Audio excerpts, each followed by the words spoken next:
The morning fog over the Hurtgen forest was so dense that Lieutenant Karl Weber could barely see the tip of his rifle. His platoon had been ordered to reinforce the defensive line after reports of heavy American pressure. They expected another slow push, careful, methodical, predictable. That was how most Allied attacks had felt so far. But this morning was different. Karl heard it before he felt it. An unfamiliar, rapid whump, whump, whump echoing through the trees. Not the deep roar of Soviet guns. Not the steady, grinding thunder of British artillery. This was sharper, faster, unnervingly precise. "What is that?" a young corporal whispered. Karl opened his mouth to answer, but then the forest floor erupted.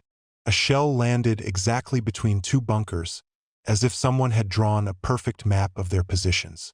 A second explosion followed instantly, then a third.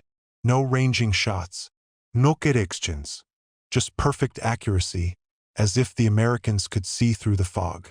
For the first time, Karl felt a cold shiver that had nothing to do with the weather. Down the slope, American forward observers were doing something the Germans had not expected, calling fire missions by radio with astonishing speed. Behind them, the U.S. 105mm howitzers fired in a rhythm that sounded mechanical, almost industrial. Karl had never heard artillery used like this. Each salvo landed closer, tightening around them like a steel net. A runner stumbled into the trench.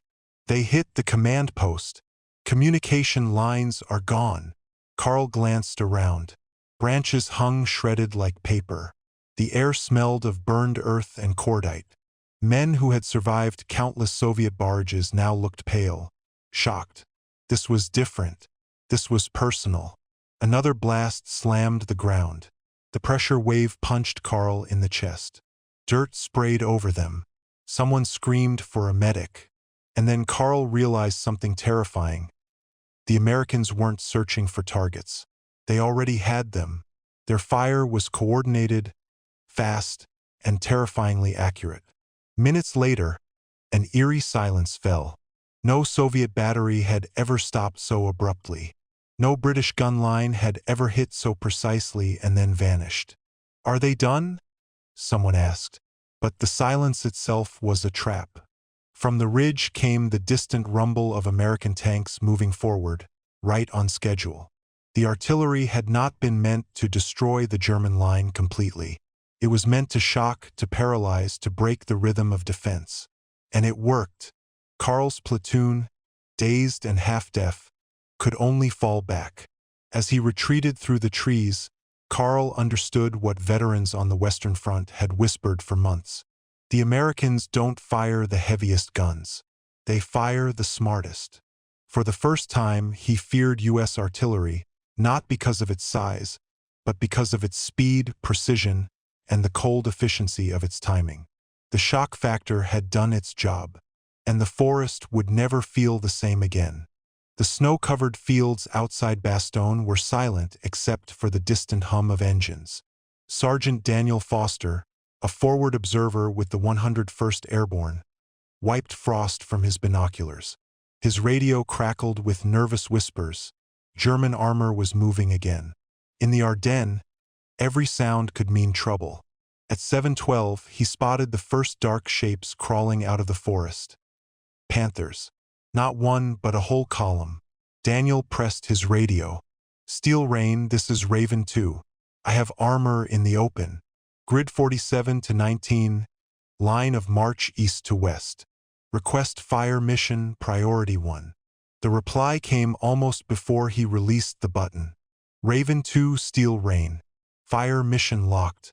Stand by." Seconds. Not minutes. Not the long delays he had heard about from British or Soviet counterparts.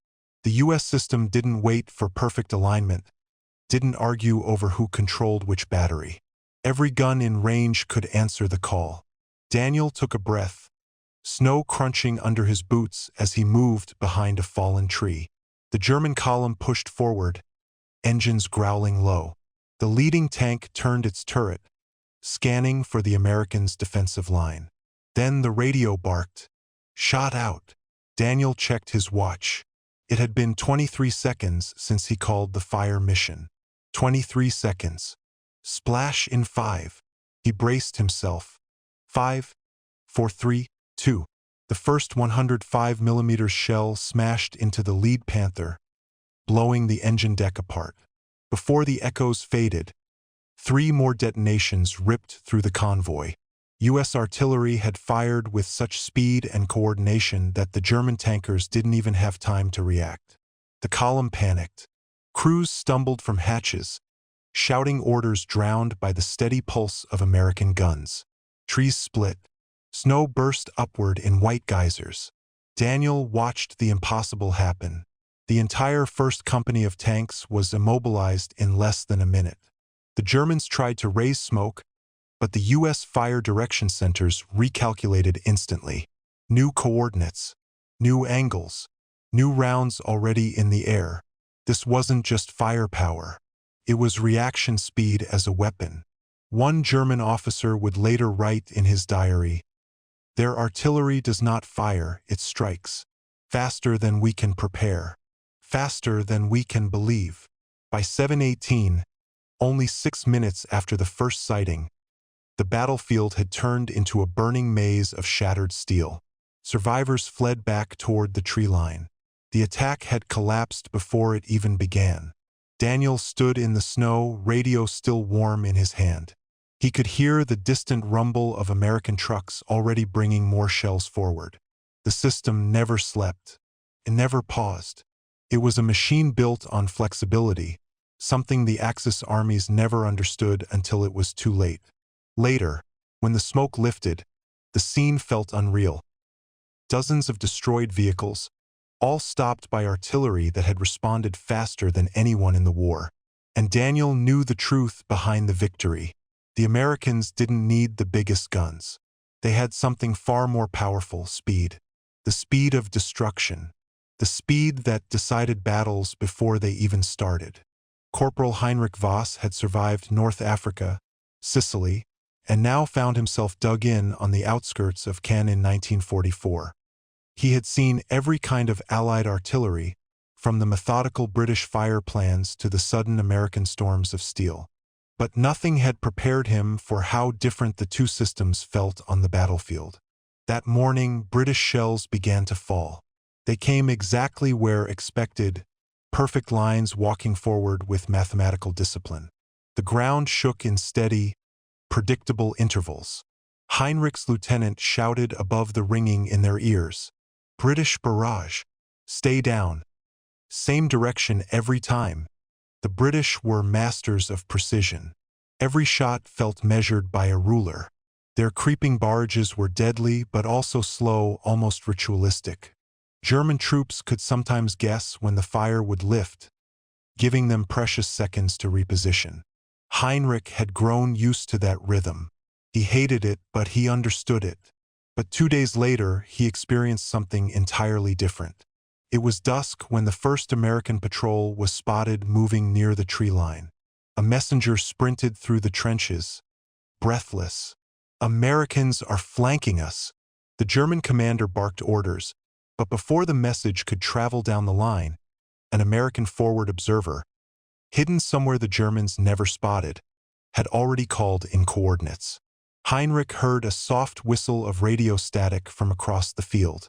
And then it happened. Not a pattern, not a line, not precision. A wave. American artillery didn't walk forward. It arrived everywhere at once. Heinrich felt the ground erupt behind him, then in front, then to the right, hitting positions nobody had expected to be targeted. "What is this?" a soldier screamed, covering his helmet.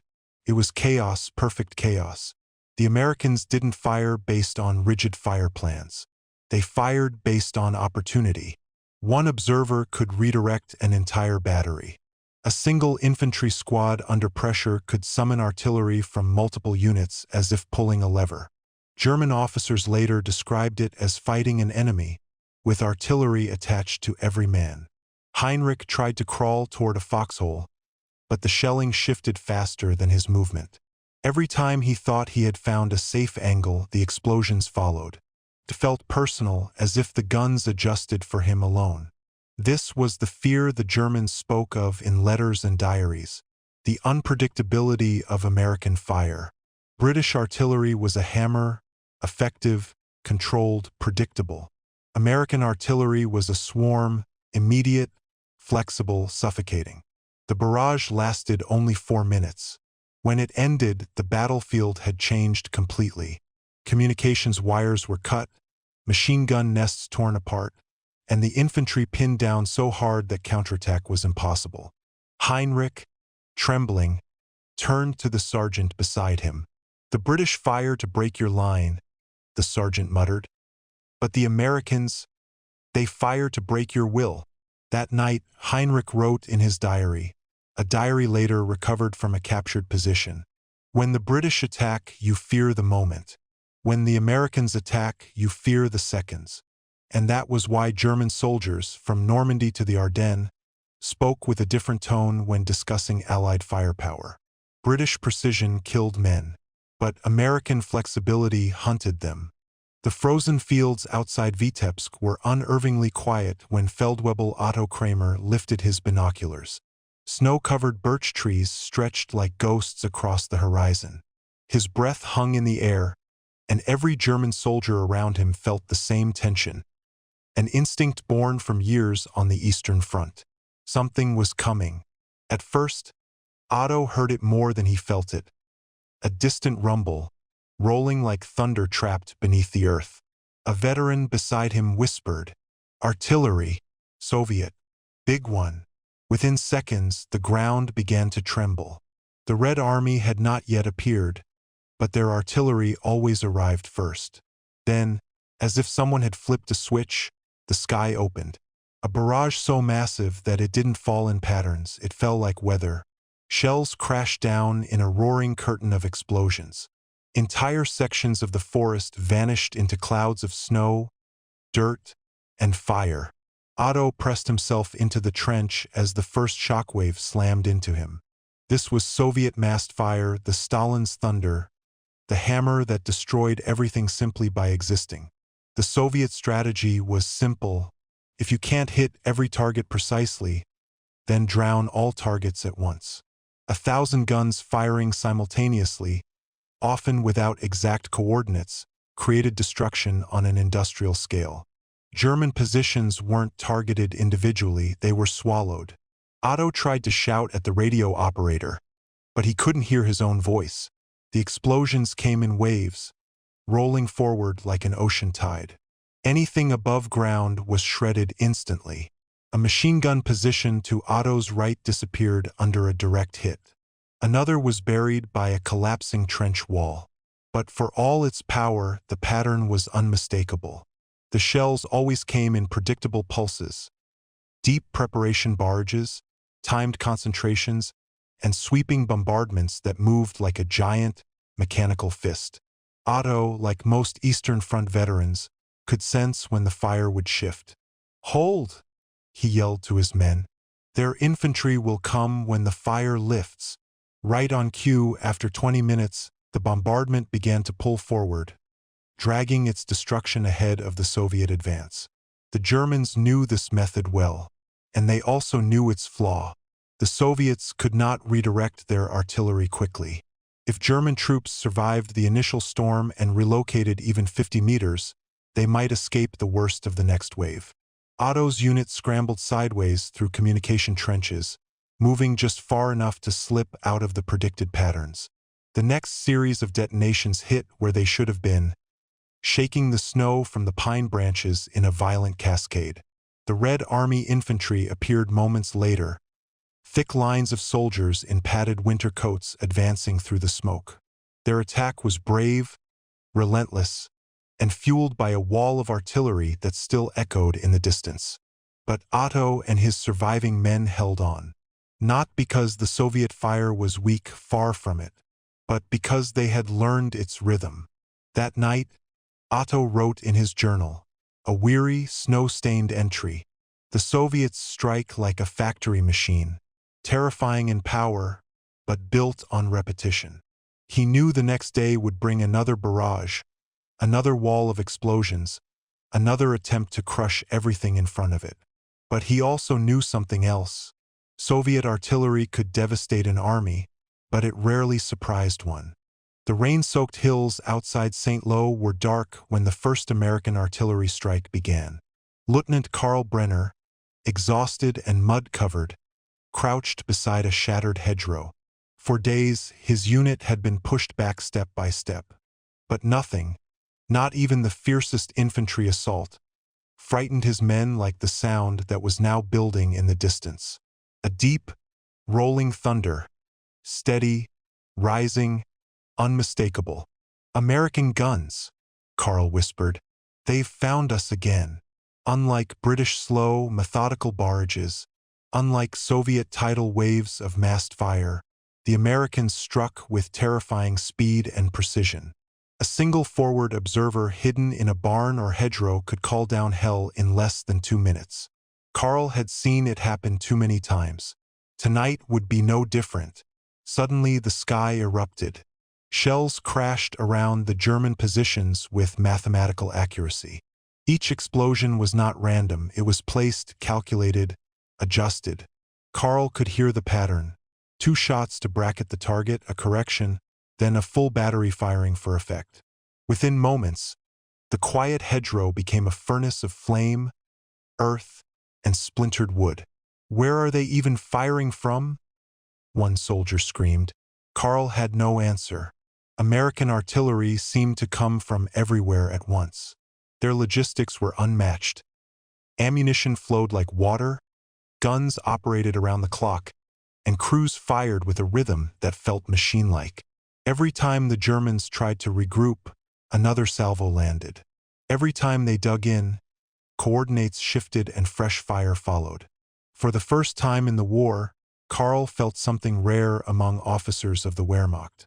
A fear not of defeat but of being hunted. He saw it in his men too. Old veterans who had survived Russia, Africa, and Italy were breaking mentally, not physically. They spoke in hushed voices, terrified of the unseen American observers. Every barn window, every church tower, every tree line became a possible set of American lenses watching them. In one brutal moment, the entire platoon headquarters vanished under a perfectly timed concentration of fire.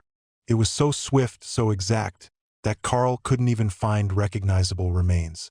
"This is not artillery," one soldier muttered. "This is execution." The U.S. tactic was simple yet revolutionary. Fast, flexible fire direction centers that allowed any observer to command multiple batteries instantly. No other army in the world could shift fire so quickly or sustain it for so long. By late afternoon, morale in Karl's unit had collapsed. Men refused to stand. Others stared blankly, unable to speak. A few simply walked away, mumbling that there was no point in resisting guns that always know where you are. At sunset, an American barrage struck the crossroads behind Karl's position. The shockwave knocked him off his feet. Dust and smoke filled the air like a thick, choking fog. When he looked up, the road was a cratered wasteland. His radio operator, trembling, whispered, "Lieutenant, this is how we lose." Karl didn't argue. He felt it too. It wasn't the infantry that broke them. It wasn't the tanks. It wasn't even air power. It was the relentless certainty of American artillery, the feeling that escape was impossible, that resistance was pointless, and that death could fall on you faster than you could blink. And that, more than any weapon, shattered the morale of an army that once believed itself unstoppable.